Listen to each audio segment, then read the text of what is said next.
Damn, Ingenious made the beat?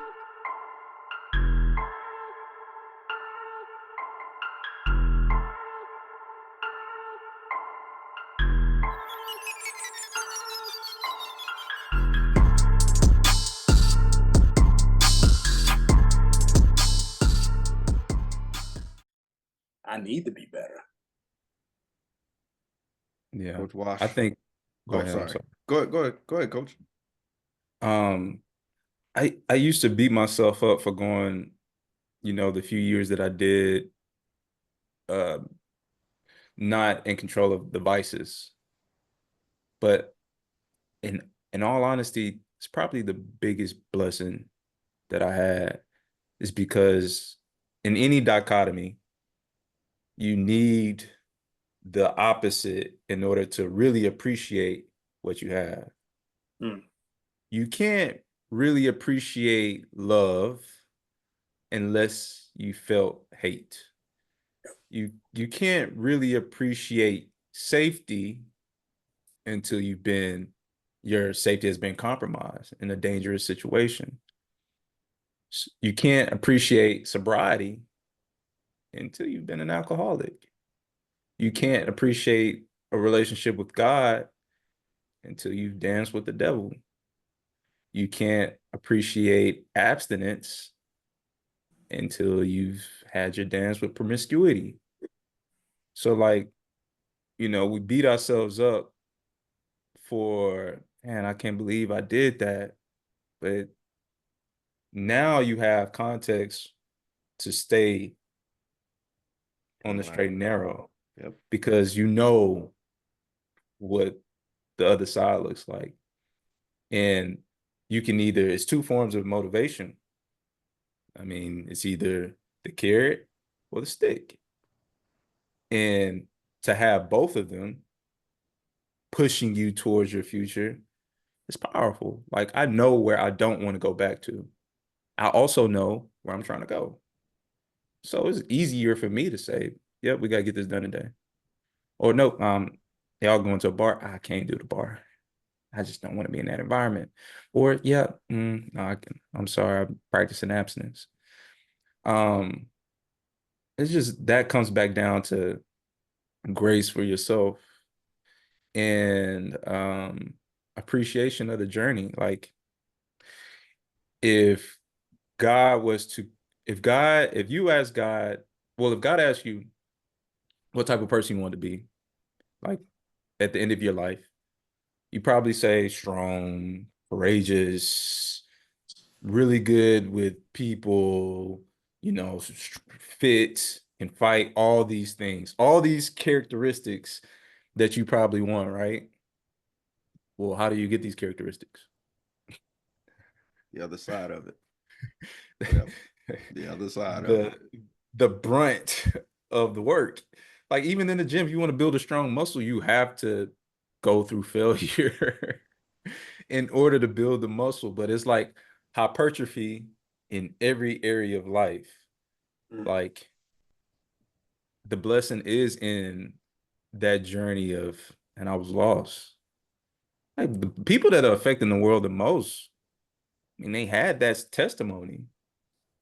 Like if I got up here and I said, man, yeah, I just did everything I was supposed to do. Like, uh, everything went perfect. I mean, the stories I didn't get into that, like, yeah, probably made more sense. Like, why I was like that. And there are some stories that a lot of people don't know, and it's like, I needed that. I'm thankful for it. I don't wish that it didn't happen. Whatever it is, it could be a bad relationship. It could have been like, you know, whatever. th- this woman asked me, she said, I want to know the man behind why you're doing all these things. It's like, I mean, that's a long story. There's so much information that you're drawing from, but as it's the good and the bad. It's not, there was about a period of 5 to 7 years where I didn't have a really good relationship with my father. My parents went through a divorce. I was going down a path of just like, what am I doing? Like, still taking care of myself, but like, there's more inside of me. But all these things have made me appreciate like the beauty of having everything aligned now versus 32 years of never having an issue. Like, it's not it's not a fairy tale. This is life. Like it's hard. Good. Like thank you. I can appreciate it better. I'm a better leader. I'm a better communicator. I'm stronger. Like things don't piss me off. You can't cut me off in traffic and get me to flip my character. Like that's so minuscule. You can't call me out of my name and make me react. It's gonna take a little bit more than that. Like, and then on the flip side, you don't even want to see that person because like we've cultivated everything. And I made a post the other day, like the best fighter is never angry.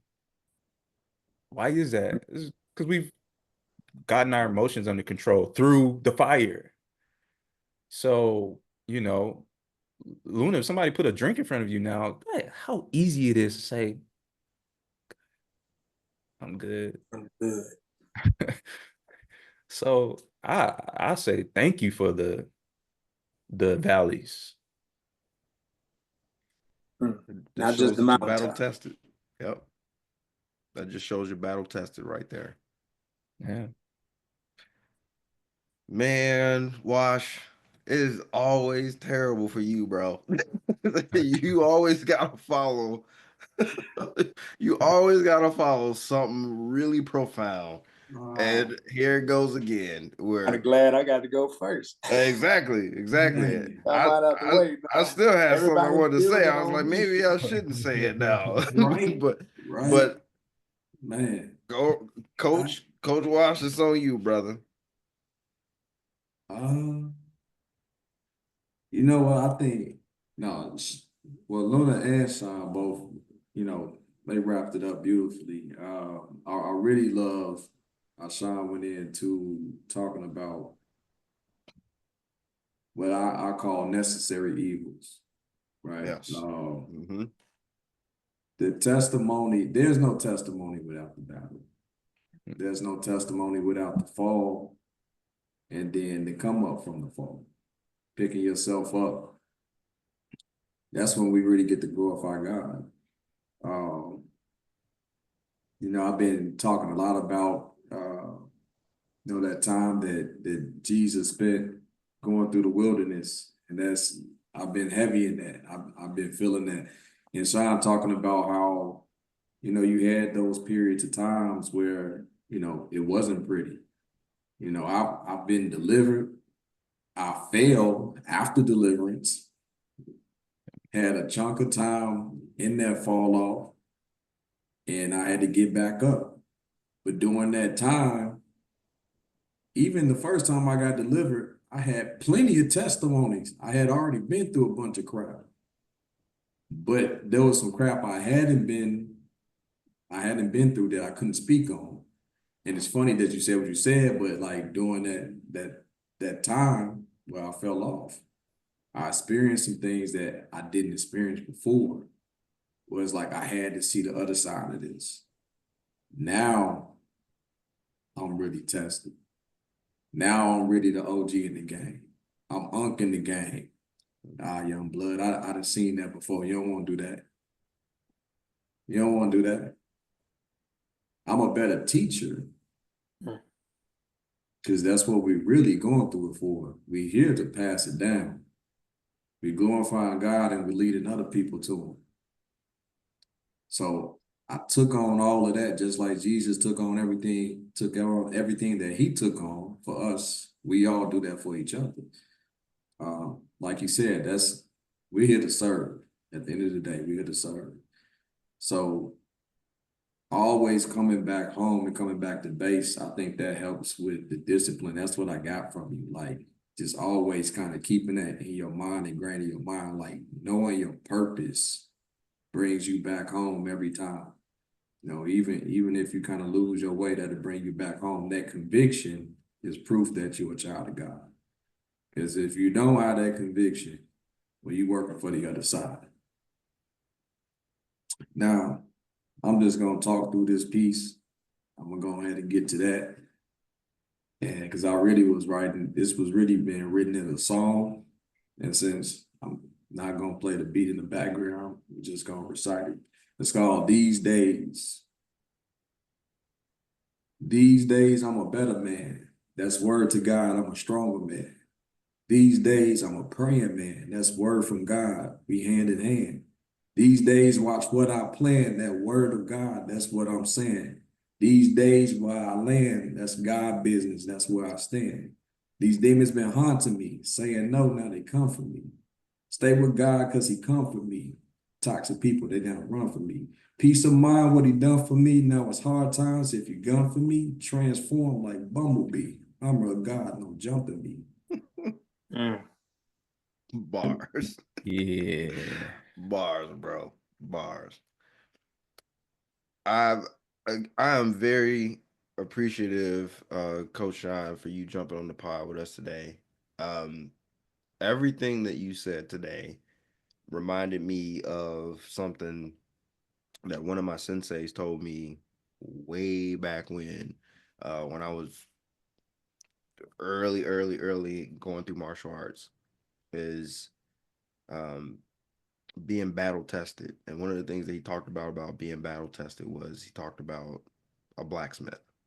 And we always related everything back to, like, he was from Japan, so he related everything back to, like, a blacksmith building a samurai sword, right? And he talked about a steel. I don't know if you guys know different types of steels and everything, but he talked about Damascus steel.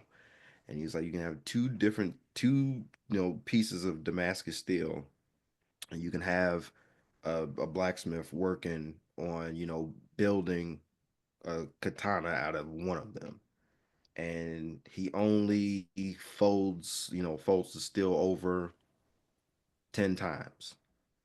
Meanwhile, the other blacksmith may have folded that steel over 10,000 times. Which one's going to be stronger at the end of the day? I'm pretty sure you probably you probably bought yourself a set of kitchen knives, and they probably want the highest quality of kitchen knives. I know I have. And if you've done that before, you know the difference between buying cheap knives and ones that are battle tested, ones that are tempered steel, right? They've gone through some things. It's part of the process. It's like you have to get used to that process in order to get the fruit at the end, right? The goal is to have the strongest blade. This is how you make the strongest blade. The amount of work and everything that goes into building that blade has to be done. So you have to go through that fire. You have to go through that temperament. You have to go through that quench. You have to go through all of those pieces so that you can build the resistancy that you need to get through the battle that you're going to be faced with. So I love how you've kind of summed up discipline for us here. This is not the last time you're gonna be on this podcast. We having you back again, sir. We're gonna have to hijack yourself for another hour and a half, 2 hours.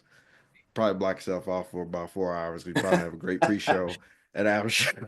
So, but again, I definitely appreciate it. I know Coach Luna, Coach Wash, definitely appreciate having you on. Coach Luna, thank you so much again for keeping your circle tight and continue to bring us some banger episodes with some banger guests.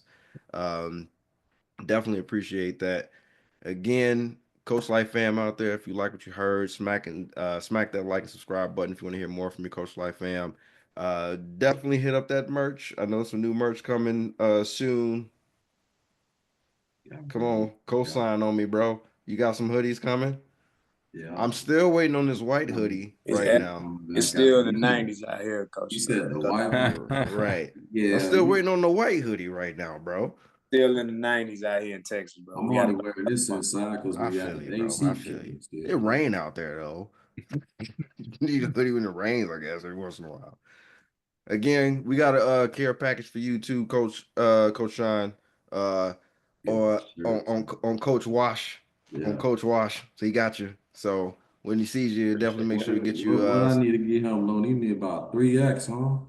Nah, Oh no. he No, ain't. I ain't that. But remember, I was undersized. just cut the sleeves a little bit so that you can get it in there, bro. Yeah, no, I'm undersized, man. I think the background make me look bigger than what I am. Oh, stop it, bro. Stop it. I see your stats, bro. You're a big guy, bro. You're a big guy. I'm 5'10". You're a big guy, bro. We right You're a there, big bro. guy. We eye to eye right there. Yeah, we out of eye, but we probably out of eye, but this way you definitely got me beat, bro. Again, if you like what you heard, smack that like, subscribe button if you want to hear more. Until the next time, my friends, stay positive.